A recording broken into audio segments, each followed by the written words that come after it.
Hi everyone, Kat Clay here, coming to you from lockdown in Melbourne, Australia. One of the things I did at the start of Lockdown 2.0 was start the Vic Reads Lockdown Reading Challenge. And originally it was intended as a 6-week lockdown reading challenge.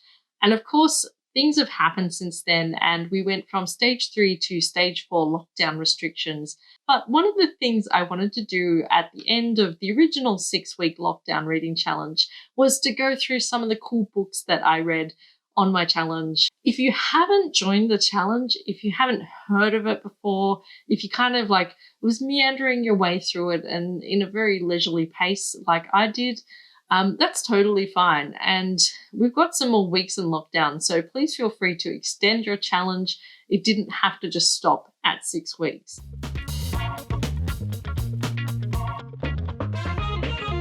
This is a book I read for the week of an Aboriginal or Torres Strait Islander author, and it's Throat by Ellen van Neerven. One of the things I really loved about this collection was the way that Ellen writes about being Aboriginal, but also being queer, and where those identities cross. And it's really quite a powerful book at times. There's some excellent poems in here. I remember 18 Seas, particularly the one about treaty in here is really powerful poem. And it's asking the reader to make a contract, a treaty with Ellen, the author of the poem, while they're reading it. And they are questioning where you're reading from. Like, who are you? Are you white? Are you reading this poem? We need a treaty to even come and negotiate the space between reader and author. Four truths in a treaty. And it's just a really, really profound poem. So I recommend checking that out if you're interested in Australian poetry, Aboriginal poetry and Aboriginal writing. It's a really, really good collection. The first week I read Repo Virtual by Corey J. White. I absolutely love this book so much. I am a cyberpunk nerd. I love it. I love the way it combines kind of crime, film noir sensibilities and science fiction. So this book had some really cool ideas in it. It's about basically a repo man in a virtual video game who is also a thief in the real world. And it's set in a fictional kind of city in Korea. It's called Neo-Songdo, and it's an AR city. So people can't walk around without seeing advertisements, without this kind of capitalist lens on the city. And that's a really interesting and unique take in this book. The other thing that's really interesting about the book, apart from being a kind of really compelling crime chase story, a bit of a heist story as well, is this idea of AI personhood. And that's something that I really liked in this book, and it explored it really, really well. So that's Repo Virtual, highly recommended for science fiction. This book was amazing. So I have had Jock Serong's The Rules of Backyard Cricket on my bookshelf for, I think, since the book launch. I think I went to Noir at the Bar and was speaking at Noir at the Bar and bought this book because Jock was speaking there too. I'd been meaning to read it, and a couple of years later I finally have.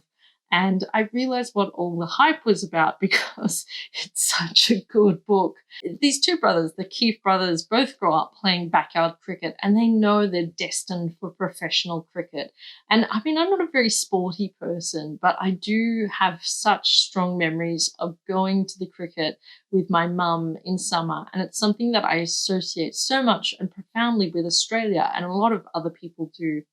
So Darren Keefe is this kind of larrikin who doesn't quite take responsibility for all the things that he does in life. And even as a child, he doesn't do that. And that grows him into the man that he becomes. And he's so compelling to read about because you kind of really like him, but at the same time, he's an absolute drongo. Added to that, there's this kind of crime layer to the narrative. I won't talk about it too much because I feel like it might start giving things away, but certainly recommend it. It's about brotherhood and also about the Australian dream that surrounds cricket. I have this wonderful book that I haven't got to yet because it's still week 6 of the reading challenge.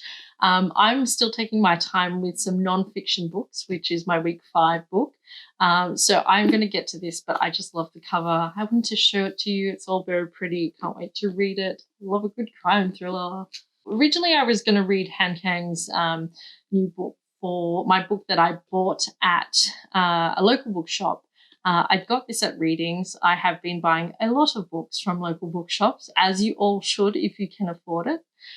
This is The System, and it's who owns the internet and how it owns us. Clearly, the answer to this question is cats own the internet, and how it owns us, cats own us. But apparently it's not. It's not cats that own the internet, and it's not invented by cats. So a little disappointed that this is not a book about cats, but it's actually very good. Finally, I have been working through this book. Mental health week was hard for me because I would like to avoid looking at my mental health.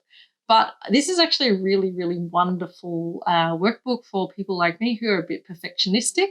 So as hard as that is to kind of think about those things, I think this challenge has been really good for me to get through some books that I hadn't read yet, or I wanted to read, or books that I'd been avoiding, and I've really enjoyed it.